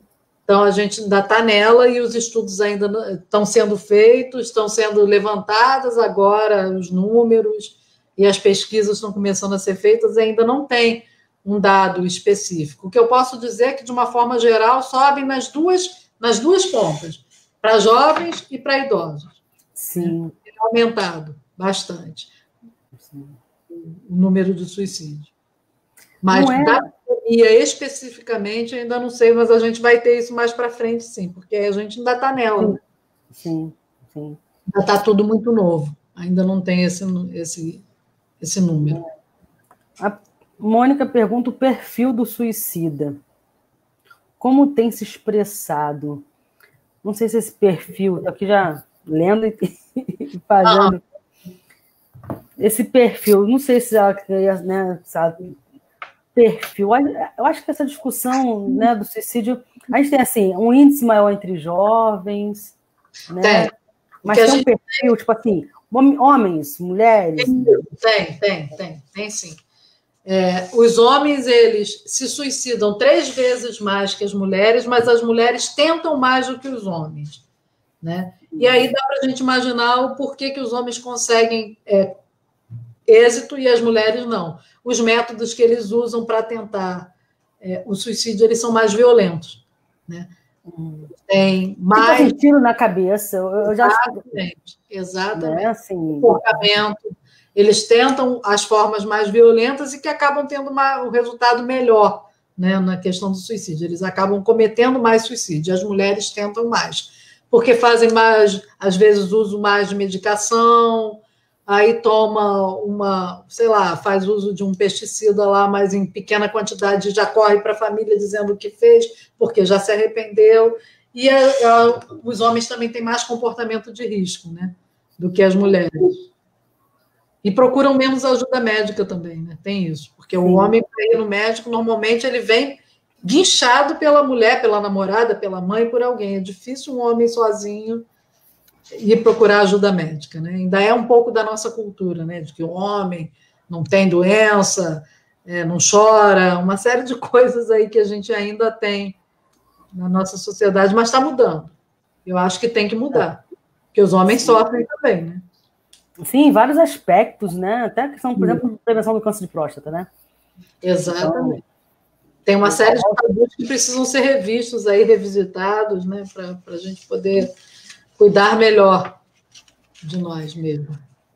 Tem a pergunta da Rose, que ela fala: como diferenciar a pessoa desabafando, conversando, se é gatilho de ação suicida ou só momento de tristeza, né? Eu acho que eu posso aqui... Pergunta se a pessoa começar a dizer: tô muito... é melhor morrer, estou muito descrente, estou muito isso. Sempre essa escuta ela é importante.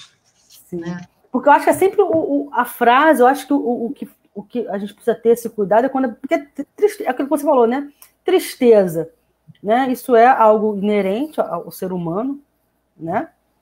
Ninguém aqui precisa ser forte 100%, e acho que um dos problemas é justamente se sentir forte e não pedir ajuda.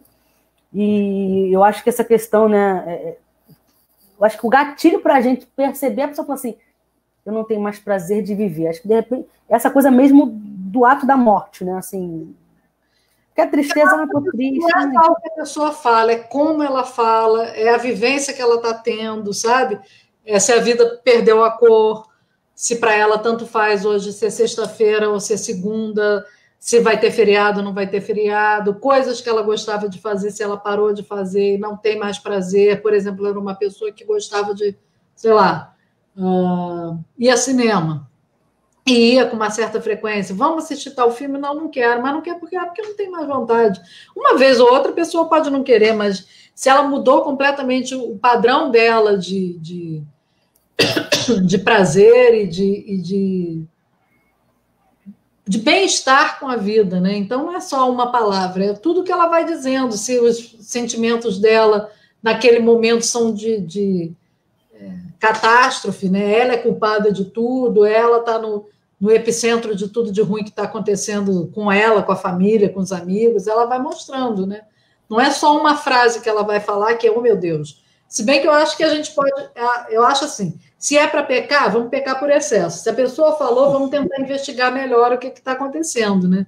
E aí, até procurar mesmo. Se é uma colega, ver se a família já percebeu, se aquilo é uma coisa que está sendo mantida, se ela está precisando de ajuda, se colocar à disposição, ouvir com atenção, né? Porque às vezes a gente já ouve pensando naquilo que vai responder, então não está muito preocupado em ouvir, está mais preocupado em responder, né? Então a gente tem que estar de peito aberto mesmo e ouvido atento para o que está ouvindo, né? Eu acho que é isso. E, na dúvida, procurar ajuda. Se está na dúvida se aquela pessoa está precisando ou não de ajuda, leva para um profissional poder ouvir e dar opinião também. Pode ser que seja alguma coisa, pode ser que não seja nada, mas eu acho melhor, nesse caso, a gente não se omitir. Sim. Deixar para lá, não, acho que a fulana só hoje está num mau dia. Pode ser também, mas tem que avaliar essas outras coisas, todo o entorno. A Luciane até pergunta, assim, o que eu devo fazer se eu estou pensando em suicídio? Ela não digo no exato momento do pensamento. Conversar com alguém, falar com alguém. Na hora. Na mesma hora. Na mesma hora. Eu estou pensando aqui, eu vou procurar alguém para falar sobre isso. E o CVV existe por quê? Porque existem muitas pessoas que não têm para quem falar, com quem falar. Então, se você está sozinha e você teve esse pensamento, você vai ligar 188 e vai falar com o CVV. Se você tem alguém em casa, você vai falar com aquela pessoa. Cara, olha, aconteceu uma coisa aqui comigo muito doida. Eu estou pensei que estou tão assim que eu vou me matar. Você tem que falar. Falar muda tudo. Então, a pessoa tem que falar. Não é, estou com vergonha, não vou falar porque minha família é toda religiosa, se eu falar, vou estar ofendendo Deus. Enfim, é falar. Deixa esses julgamentos para depois, para outro momento. Nesse momento em que você pensou, no exato momento você vai procurar ajuda, você vai falar. Sim. Tem uma, ela continua, essa mesma aluna, a Luciane, ela fala, a senhora acha que essa campanha de Setembro Amarelo surtiu efetivamente respostas de prevenção relevante? Né? Eu acho que se ela incita a conversa, se ela incita o falar sobre o assunto, ela já é relevante. Né? Ela já consegue ter... A gente está aqui hoje por conta dela. Né? Pela possibilidade da gente estar falando. E eu acho que o fato de ter uma cartilha, vocês podem entrar lá no site da ABP, que é a Associação Brasileira de Psiquiatria, tem também um outro link que eu achei aqui agora, deixa eu só pegar o nome aqui para vocês, ó. Rede Brasileira de Prevenção a Suicídio, também. Tem vários outros links importantes ligados a isso, que eu acho que as pessoas estão tendo acesso em função de existir um Setembro Amarelo. Então, pelo simples fato da gente estar aqui hoje conversando sobre isso, eu acho que já é relevante. E existe uma cartilha direcionada para os meios de comunicação, que eu acho extremamente importante, porque se é importante para a gente falar sobre suicídio, não é tão importante assim a gente falar sobre os meios de uma pessoa se suicidar, por exemplo. né? É importante a gente falar sobre o suicídio, sobre as questões do suicídio, mas não sobre os meios que aquela pessoa usa ou que são mais praticados para as pessoas que se suicidam. Por que não? Porque o jovem, ele, principalmente o jovem ou adolescente, ele faz muita coisa por imitação. Né? Então, você pegar e falar, fulano de tal se matou, e se matou como? Ele pegou o cinto do pai, que o pai recebeu do avô, e aí ele foi para o quarto dele, pendurou aquele cinto no gancho que tinha da rede que o avô usava, e aí ele botou no pescoço. Isso não é uma coisa, porque você, aí sim, você não está incitando a pessoa a se suicidar, mas você está dizendo para ela como fazer.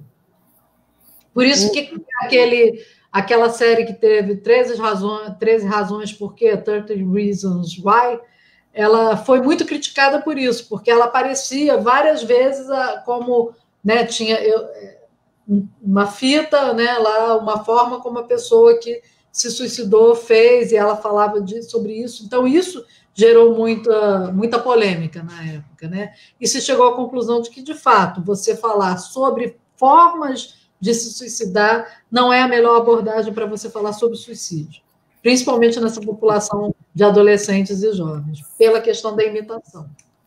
Sim. Eu acho que é isso que você está falando, a gente não pode nesse momento, assim, não só nesse momento, mas é isso, assim, teve até algumas brincadeiras, né, baleia azul, né, esses casos, né, a questão do desafios, né? Quem é capaz de cheirar um negócio, botar um... Exatamente. Você é covarde, você não consegue ir ali e ficar de pé fora da janela do seu quarto, quer dizer, coisas que, né, você desafia, o jovem gosta de um desafio, né? Sim. Então, é uma coisa que você não deve fazer. E eu acho que o Setembro Amarelo tem, e acho que essas iniciativas como a nossa aqui hoje são super importantes. Você acha... Vem do micro mesmo. Se você, depois você... Né, porque você não tem Face, mas tem as falas aqui, os comentários aqui, né? A gente percebe nos comentários, né, que as pessoas também têm uma preocupação muito... como é que posso dizer? Por exemplo, tem uma aqui que eu acabei de ler, porque eu recebo no WhatsApp, porque sobe muito aqui, eu não consigo... Eu achei que eu fosse ler aqui do lado, mas não tem nada aqui para mim, não. Eu não soube entrar aqui direito. É em comments, não sei se você... não sei se comments tem... Tá, agora eu já consegui ver. Isso, ótimo. Por exemplo, tem uma que fala assim, meu esposo faz uso de psicotrópicos, se faltar o remédio, ele trava, nem água consegue beber. Por que isso? Né? E aí a gente percebe, às vezes, você pode depois ver os comentários, né? E que a gente traz, né? A gente, que eu digo, né, os nossos ouvintes, traz aí nas suas informações, nas suas inquietudes, até uma questão que possa ser, né? Pode até ser pessoal, assim, não estou querendo afirmar nada, mas a preocupação, porque a gente sempre conhece alguém ou convive com alguém que sofre né, tem algum tipo de sofrimento, né, psíquico e não consegue perceber. Por exemplo, pergunta sobre isolamento. Isolamento pode ser algum sinal de algum... Eu acredito que sim, né? Isolamento como? A pessoa... Isolamento, né, isolamento social, isolamento, só querer ficar trancado no quarto, não querer ver ninguém, ter contato com ninguém. Tem alguma coisa que não está muito bem, né? Nós somos seres sociais, né? Nós somos seres totalmente sociais. Então, se alguém começa a não querer mais, principalmente se aquela pessoa não tinha esse tipo de comportamento antes, porque tem pessoas que gostam mesmo, são mais quietas, são mais tímidas, preferem ficar sozinhas, preferem, inclusive, profissões em que elas não precisem muito interagir, né? Relacionar, interagir. Mas se a pessoa tinha um padrão de comportamento diferente e agora está apresentando outro, isso tem que... Eu digo assim, o Setembro Amarelo foi em função do Mustang amarelo lá do Mike Emms, mas a gente tem o amarelo na sinalização do trânsito, que quer dizer atenção. Então, bota o amarelo aí da atenção em highlight, assim, bem grande, porque se essa pessoa tinha um padrão de comportamento diferente, está tendo outro agora, é preciso entender o que está acontecendo, chegar perto dessa pessoa, alguém, por isso que eu estou dizendo, não sei quem é a melhor pessoa, só a pessoa mesma que vai poder dizer para a gente quem é a melhor pessoa para falar com ele, mas que alguém precisa ir lá entender o que está acontecendo precisa, tem alguma coisa acontecendo. Sim. É aquilo que você falou, né? A gente precisa ter esse diálogo, né? Porque às vezes tem uma pergunta, né? Eu não sei o nome, Costa, como saber, né, que o jovem está nesse estágio, né, onde pode chegar ao suicídio, né? É claro que a gente nunca sabe o dia exato, a hora marcada ali no relógio, a 1h da tarde eu vou, né, cometer algum ato. Eu acho que esse processo, né, de acompanhamento, de escuta, de atenção, né? Observar. Não existe, a gente pode dizer que não existe não é uma ciência exata, né? A discussão. Não tem uma receita de bolo, né? Cada jovem é um jovem, cada família é uma família com uma dinâmica. As dinâmicas familiares, elas são múltiplas, né? Elas são diversas. Então, assim, não existe uma receita de bolo, mas eu acho assim, conversar sobre suicídio, saber a opinião da pessoa a respeito, saber como que ele está naquele momento, né? Porque se ele está com algum conflito com relação a qualquer coisa, né? Porque na adolescência qualquer paixão é a única paixão da vida, é avassaladora, e qualquer conflito pode virar também, ter essa outra proporção, né? Essa desproporção, na verdade, e se tornar o centro de atenção. Então, eu acho que a gente tem que estar perto. A melhor coisa é perguntar, falar, né? De novo, falar muda tudo, então tem que falar. Pode ser que a pessoa esteja passando por alguma coisa realmente, né? Pode ser que não seja nada. A adolescência é um momento de vários conflitos, né? Um turbilhão de hormônios acontecendo ali. Ela nem é criança mais, que ela gosta daqueles brinquedinhos dela, mas também ela não é adulto, que ela pode sair de casa, pegar carro, fazer uma série de coisas, é uma transição. Então, eu acho que é sempre o jovem, ele precisa sempre de um acompanhamento mais de perto mesmo. Não no sentido de vigiar, mas no sentido de acompanhar, estar ali, né, ombro a ombro. Essa questão, por exemplo, da adolescência, que é um turbilhão aí na cabeça desses adolescentes, nessa transição, né, à fase adulta, né, à juventude. E, né, aquele caso lá atrás que eu comentei, desse rapaz que se suicidou com 19 anos, o ápice, né, o que levou a ele, assim, uma série de questões, muitos fatores, né? Foi uma namorada, foi uma colega de escola, né? Que ele se apaixonou e não teve essa reciprocidade nesse sentimento. E aí foi o estopim, né? Foi a gota d'água dentro daquele oceano. E aí, a religião, eu não gosto de tratar muito desse assunto, mas, infelizmente, né, para a gente caminhar para o fim, que já está, né, coitado, daqui a pouco a gente vai te explorar aí até amanhã. Tá ótimo. A religião, muitas das vezes, eu não estou entrando na fé de ninguém, na nossa intenção, mas muitas das vezes a religião atrapalha. Por exemplo, né, não chegando nesse ponto, mas a mãe desse menino que se matou acredita que os suicidas vão para o inferno. Beleza? Né? Até hoje, essa mulher sofre com a morte do filho, porque ela acredita que o filho está sofrendo porque se matou, ele foi um suicida, e o suicida, né, vai para o inferno, vai sei lá para onde, enfim, na concepção dela. E hoje essa mulher não é mais a mesma. Eu conheci, né, na época ainda do único filho único, né, em vida, e até hoje ela fala, meu filho está sofrendo, está queimando lá, sei lá onde, no purgatório, não sei. E que muitas das vezes, né, e aí hoje ela sofre por isso, mas você também tem uma relação de que associa, né, por exemplo, a esquizofrenia, o pessoal ouve vozes, então é um espírito obsessor, e vamos levar para uma sessão de descarrego, e trata, né, apenas com esse viés religioso. E até que ponto isso pode, de fato, né, não surtir efeito, até que ponto a gente, né, é claro que pode se agarrar tudo, né, enfim, a forma de... Mas até que ponto isso pode atrapalhar, né?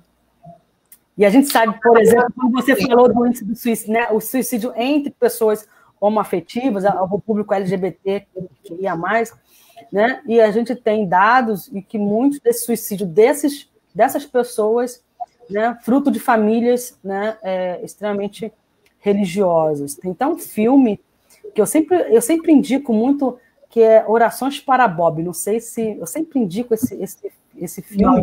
Não assisti. Orações para Bob. Até uma famosa, e é baseados em fatos, né, reais, e que fala da questão, né, como a religião, muitas das vezes, ela, né, traz algumas implicações aí, até no trato efetivo de uma doença, seja lá qual for, mas essa questão do sofrimento psíquico, né, até que ponto, né, há uma interferência. Olha, falar sobre religião é complicado, é bem complicado. Assim. A religião ela pode ser tanto um fator de risco quanto um fator de proteção, depende de como cada família, cada indivíduo vive essa religião. Né? Se por um lado tem essa coisa assim de que o suicida pode ir para o inferno, ou seja lá o que for, ele vai ter um tratamento XYZ, dependendo da religião que aquela pessoa professa ou a família acompanha. Por um outro lado, também tem um fator de proteção. Pessoas que têm fé tendem a se suicidar menos, né? Pessoas que estão engajadas em alguma religião, e mais do que religião, a gente está falando de fé. Fé não tem nada a ver com religiosidade, né? As pessoas que têm fé, elas tendem a não a cometer menos suicídio, a atentar menos contra a própria vida, porque elas têm fé, né? Elas têm propósito. Né? E aí a gente está entrando numa seara que é bastante individual e aí depende da dinâmica familiar. Realmente, para essa mãe que você falou aí agora, deve ser uma fonte de sofrimento inesgotável, porque além dela perder o filho, ela perdeu o filho de uma forma que o filho ainda está sofrendo algum tipo de punição pela forma como ele morreu. Quer dizer, é um sofrimento, é um sofrimento, é o sofrer do sofrimento que essa senhora está tendo, né? É muito difícil que ela passa. E sim, pode sim, mas pode também ser um fator protetor por isso, né? Porque a questão da fé e do propósito ela é muito importante. Sim. Gente, eu estou aqui, ficaria horas e horas com a querida. Bom. Eu também adorei Tem os comentários, né? Fátima está aqui agradecendo, né? As pessoas também, né? Dizendo quanto é importante, né? Tem uma pergunta aqui que fala assim: posso considerar que a depressão é uma prévia do suicídio? Uma prévia? Prévia, não, nem todo mundo que está depressivo vai tentar suicídio, né? O que a gente pode dizer é que as pessoas que tentam suicídio, elas têm algum transtorno psiquiátrico, algum sofrimento psíquico. Em geral é depressão, mas pode ser um transtorno de humor de outra forma também. Se a pessoa está depressiva, eu acho que a gente tem que estar atento, porque pode ser sim que essa pessoa chegue num estágio em que ela se sinta tão sem saída que ela vá pensar, né? Pelo menos pensar em suicídio. Pode sim, mas não é uma prévia, não. A depressão, ela não é... Todo depressivo vai se suicidar. Não é assim que funciona. Entendi. Felizmente, né? Porque a depressão é a segunda maior, pelo menos a segunda maior causa de anos de vida perdido, né? Para a OMS, ou seja, pessoas que deixam de ser produtivos, passam a ter seus dias não produtivos em função de alguma patologia. A depressão é a segunda maior causa. Então, felizmente, a depressão não é uma prévia do suicídio, mas ela pode levar ao suicídio, sim. A gente, caminhando para o fim, né, da nossa live de hoje, nós teremos outras, né, a gente está querendo fazer a próxima live da semana que vem vai ser com um psicólogo e já fazendo uma merchandise aqui para a próxima live, um psicólogo e um educador físico, né, e aí a nossa ideia na próxima live é justamente discutir como atividade física, como, né, é aquilo que você falou, a gente não tem que falar nesse mês, ou sempre, né, ou da questão do trato aí, dessa discussão, dar alternativas, como você falou, né, tem jovens que vai agir por repetição, né, E a nossa ideia nunca é falar, olha, gente, assim faz, ó, assim, né, os meios são esses do suicídio, né, até para não gerar e provocar, né, ideias para aquele segundo ali, que tá, aquele segundo, como você falou, né, o segundo aquele que já tem um pensamento, aquele que, de média complexidade, vamos assim dizer, né? O que já está pensando e já tem um plano de como que vai fazer. Uhum. E aí agora, já me deram uma ideia boa aqui, vou fazer isso, pular cambalhota, enfim, né? E aí a nossa ideia na próxima live é justamente, né, trazer aí elementos, né, como esporte, né, como atividades, né, que possa aí gerar um bem-estar, né, físico, mental. Então, deixa eu aproveitar e fazer uma propaganda aqui da sua próxima live, né? Importantíssimo isso, exercício físico, atividade física. É importantíssimo. A gente fala tanto de remédio e a atividade física ela faz para a gente o que remédio nenhum consegue fazer. Não estou falando de um remédio específico A, B ou C. O que a atividade física faz, remédio nenhum consegue fazer. Vamos enumerar. Primeiro, diminuir o colesterol ruim. Você pode, aumentar o colesterol bom. Você pode diminuir o seu colesterol ruim com medicação, aumentar o seu colesterol bom só com atividade física. A outra parte, você com 15 minutos de exercício físico, 15 minutos, de 10 a 15 minutos, você já começa a liberar neurotransmissores de bem-estar. Então, você começa a ter todos os benefícios de um antidepressivo sem ter que tomar nenhum remédio. Basta você começar a fazer pelo menos 15 minutos de atividade física diária, caminhada, pode ser dançar. As pessoas acham que tem que ir para a academia, não tem que complicar nada. É andar, caminhar. Não precisa de nada. Não tenho tênis, vai de chinelo.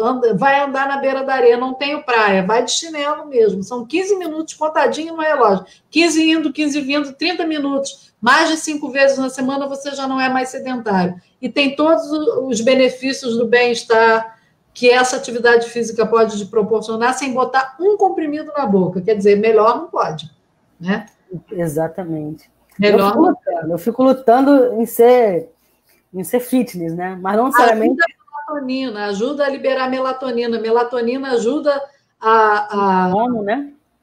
Exatamente, ele regula o ciclo sono-vigília. Então, quer dizer, quem tem problema de insônia devia fazer atividade física pela manhã, porque se fizer à noite, tem pessoas que ficam mais agitadas e não conseguem dormir. Então, conseguir fazer pela manhã, vai ter um dia com um resultado de performance física muito melhor e vai conseguir dormir muito melhor. Então, quer dizer assim, se existe um remédio excelente, né, um tratamento excelente para as questões de sofrimento psíquico, se a pessoa conseguir fazer, é óbvio, porque às vezes não tem essa possibilidade, porque não está se sentindo com vontade para nada, é atividade física. E eu estou falando só de uma caminhada, que 15 minutos indo, 15 vindo, contadinho no relógio, já está de ótimo tamanho e você já tem aí muito benefício associado a ela.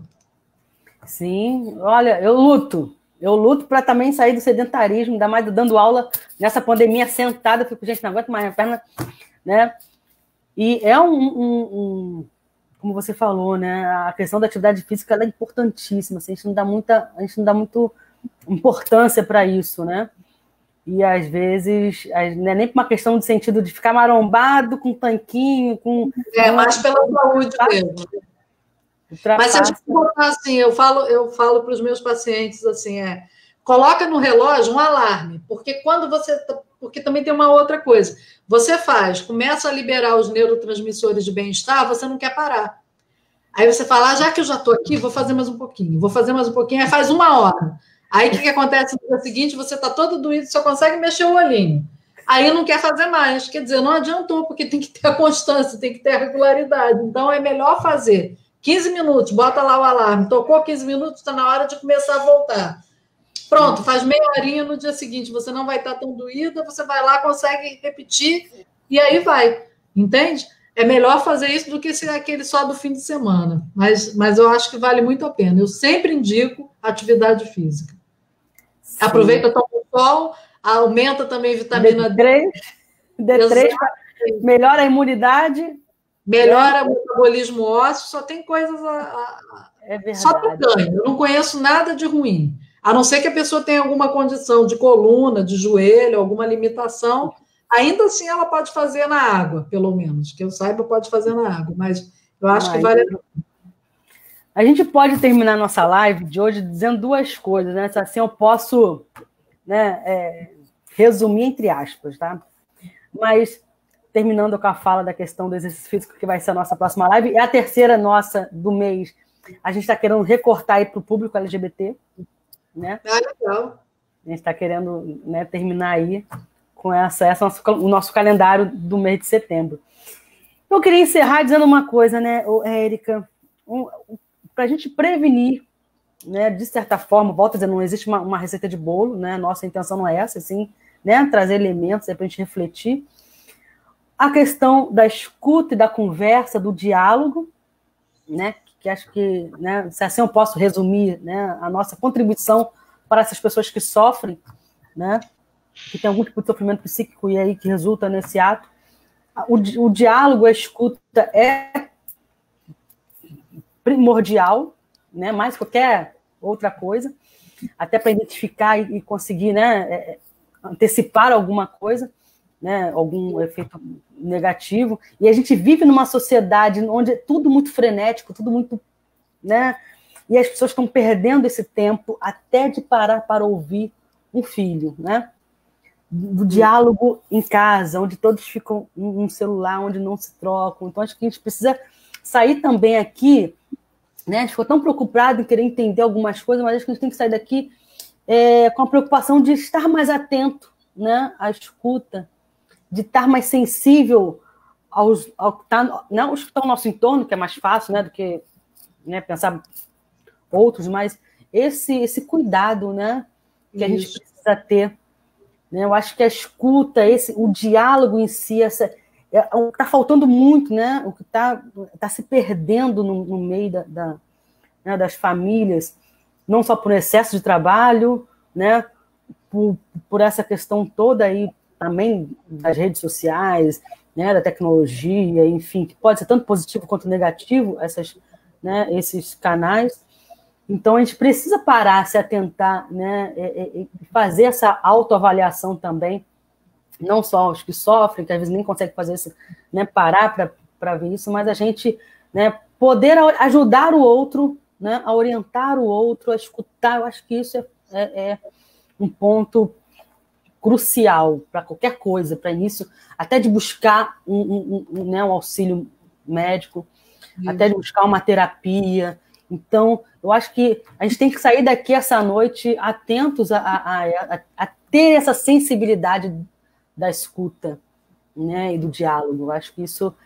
E a outra, né, de forma mais simples, esse exercício físico também, né, terminando aí com aquilo que você falou, às vezes a gente tende a buscar subterfúgios em outras formas, né? Eu já escutei vários amigos de trabalho falar, Vanessa, para eu desestressar eu vou beber, né? Enche a cara. Beleza, né? Vai beber um vinho, beber uma coisinha, mas até que a ponto isso pode desenvolver algum gatilho, né? Ser um gatilho para outras coisas, chegar a uma dependência, né? Então, às vezes, a gente fica criando subterfúgios, né? E se perde no meio desse caminho, né? Então, assim, a gente precisa trocar, compartilhar. Acho que esse é o movimento. A gente precisa estar junto, né? Eu acho que o fundamental é e está disposto a falar e disposto a ouvir. É isso mesmo que você falou, isso é super importante. Falar muda tudo. Eu sempre falo, falar muda tudo. Então, acho que a gente, tendo a possibilidade de falar e quem está ouvindo ter uma escuta atenta, é o que eu falei, tentar escutar, escutando e não pensando qual vai ser a sua próxima resposta e mais ouvir o que a pessoa está falando, isso é fundamental. Falar muda tudo. E, na dúvida, procura uma ajuda. Na dúvida, eu não sei se essa pessoa está tendo possibilidade ou não, se ela está com depressão ou não, se ela vai querer se matar ou não. Você está em dúvida, procura uma ajuda.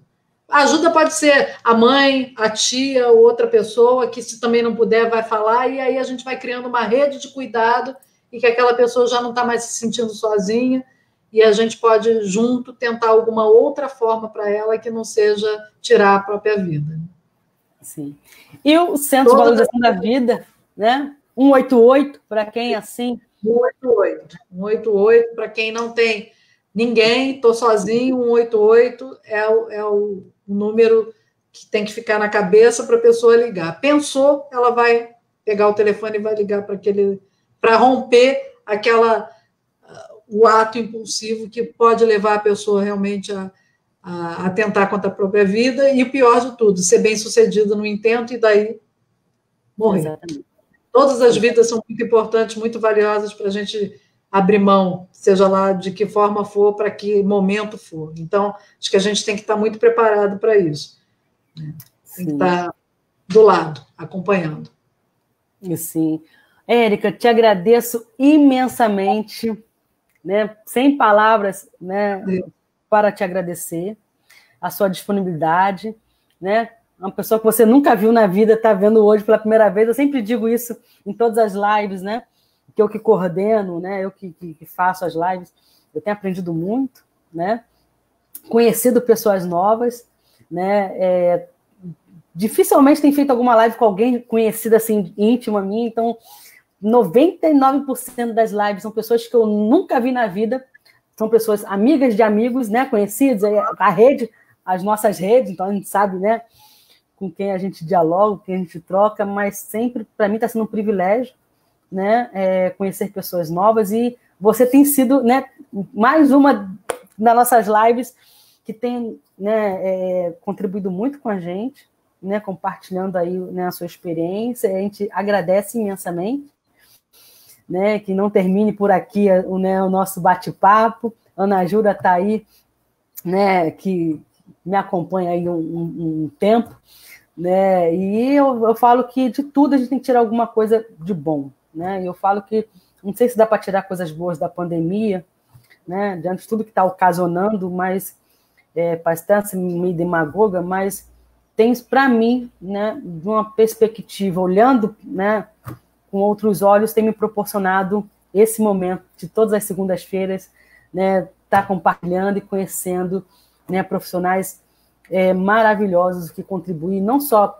para mim, mas para todos os nossos ouvintes, né, que tem ficado aí com a gente, né, já com um canalzinho que quase certo, né, até onde vai durar isso, depois volta o novo normal ou o velho normal, mas que tem nos proporcionado bastante coisas boas, né, apesar de todos os problemas. Eu que quero muito agradecer a você de novo, foi muito bom ter te conhecido. Eu já imaginava que ia ser uma pessoa ótima, porque vindo da Gilda, que eu amo, não podia ser diferente, né? A amiga da Gilda é minha amiga para sempre também.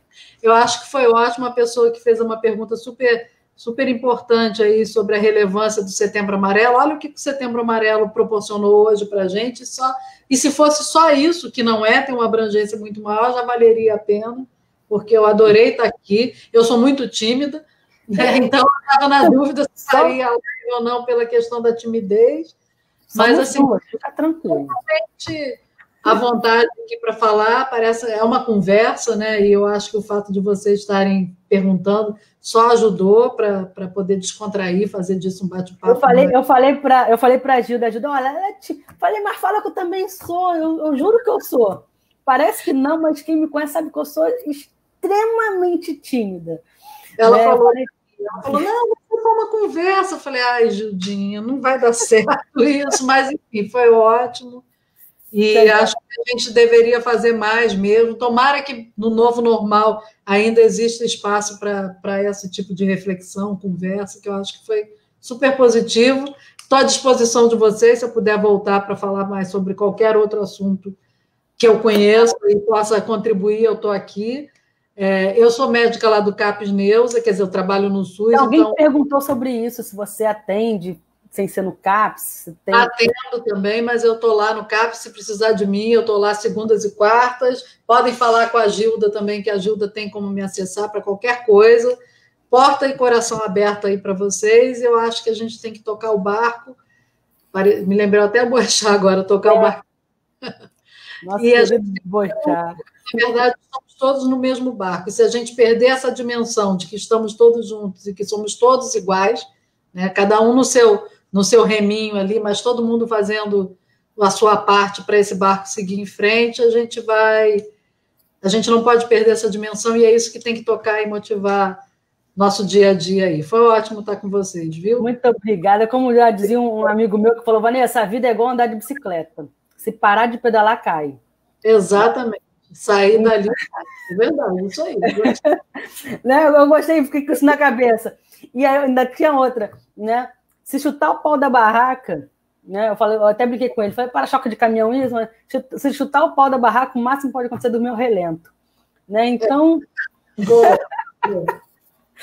Mas que a gente possa seguir firmes, fortes, né? Se protegendo, quem pode se proteger, se proteja, né? Isso aí. Mas seguimos aí fortes, né? E confiantes que tudo isso vai passar. E conte com a gente, conte conosco, conte com a Academia Saber Mais, né? E que a gente precisa sempre saber mais. Saber isso mais, aí. Né? Essa é a nossa intenção. Conhecimento não tem espaço, é sempre bom. Sempre agrega, a gente, né? Isso aí é algo que a gente leva para a vida, né? O conhecimento, né? Então, eu queria agradecer mais uma vez, desejar uma boa semana, né? Que a gente possa iniciar a nossa semana aí, né? Com tudo de bom, né? Com força, com vida. E mais uma vez. Eu que agradeço a vocês, obrigado aí, foi ótimo. Muito obrigada. Boa semana para todo mundo. E qualquer dúvida, eu vou deixar meu contato aí com vocês. Deixa. Pode mandar. Olha que meu povo, tudo doido. Mentira. Não tem problema não. Vou mandar, pode entrar em contato. É para entrar, tá bom? Boa semana para vocês. Boa semana, gente. E até semana que vem na nossa próxima live. Tchau, tchau, gente. Tchau, boa semana.